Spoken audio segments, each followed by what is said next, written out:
Okay, so the U.S. and Greenland. I can't believe I'm talking about this. Honestly, I thought this was a joke in the beginning.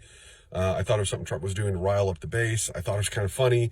I really did not think it was serious, but it appears I was very wrong about that and that this is serious. So let's do a discussion of does the United States need Greenland, and does Greenland want to be part of the United States?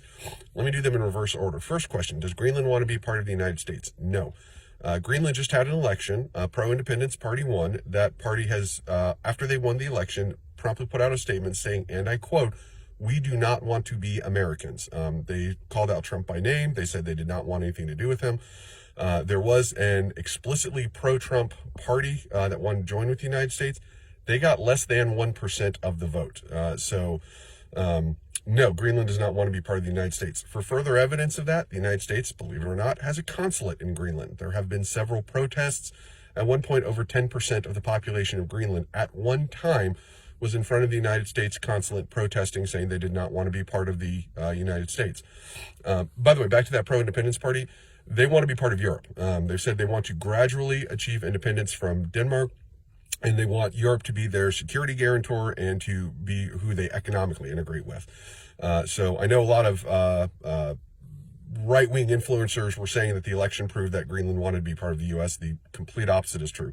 This upcoming weekend, Vice President Vance is supposed to go there. He was supposed to do a photo op at a tourism business. The tourism business released a public statement saying he is not welcome there. They do not want him there. They have canceled most of the public events that he was supposed to do because they're expecting a lot of protests for his visit there. So again, if you're under the idea that Greenland wants to be part of the United States, that is counterfactual. That is the complete opposite of what is really happening. Now, second thing, does the United States need Greenland? There are basically two primary arguments I keep hearing for this. The first is for security reasons, that we need that to achieve security in the North Atlantic.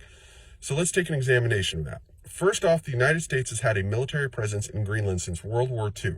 We have a military presence there right now. We have a satellite base, we have radar installations, we have an air base. We've had that for several decades, since decades before I was born. So the United States has a military presence there. Also, the Danes have pretty much let us do anything we wanted in Greenland. When we want to fly our planes over, they let us use their airspace. If we want to pull a ship into port, they let us do that. They cooperated with us in putting SOSUS warning nets there during the Cold War. That was basically a way to detect Soviet submarines. Excuse me.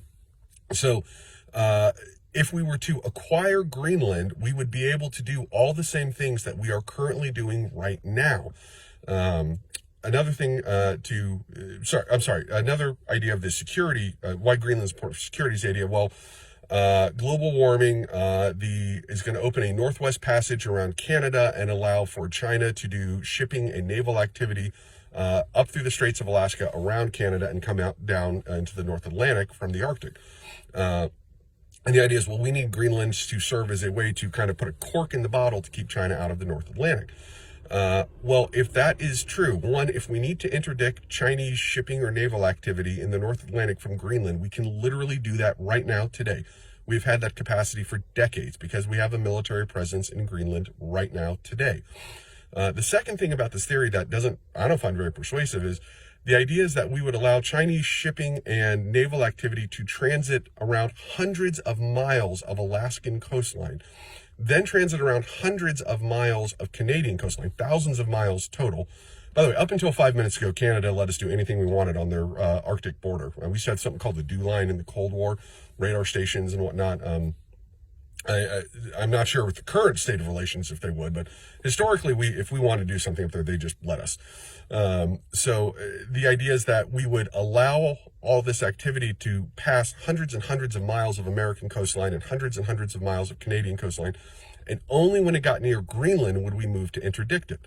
I just don't buy. But again, assuming I'm wrong and that's what happened, it wouldn't matter because we have the ability to launch military operations out of Greenland right now today.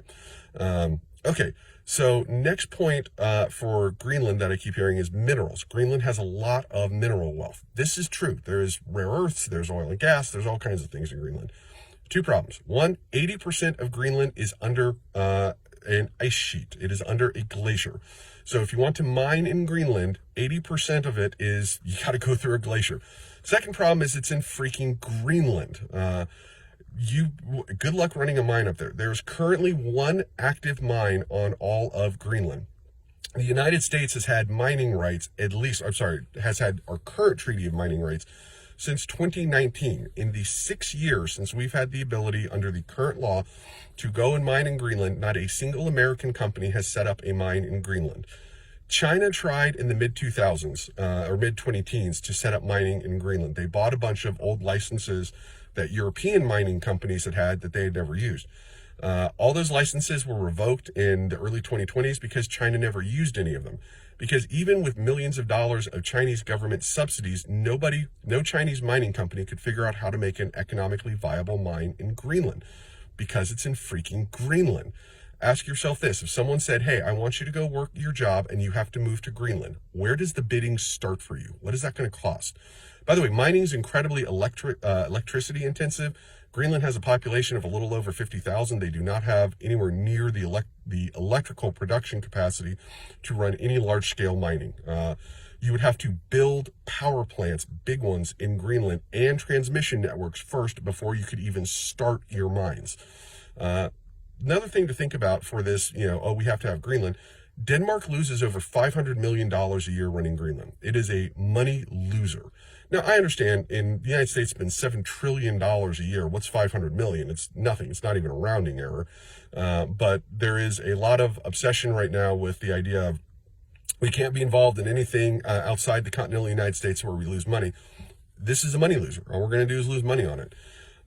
There's a lot of other stuff to talk about here, and there's certainly more in-depth discussion for this, but the basic idea is that we already have a military presence.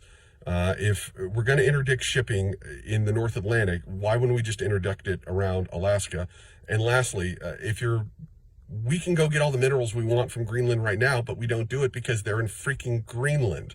And literally nobody wants to go there. And all the infrastructure you would need to even begin building a mine doesn't exist. You would spend billions building out infrastructure just so you could start the mining process, which I don't think anybody's going to do. Okay, well, either way, that's my thoughts on Greenland. If you disagree, if you think I'm wrong, post it in the comments section. Let everyone know what your opinion is, and I hope everyone has a good day.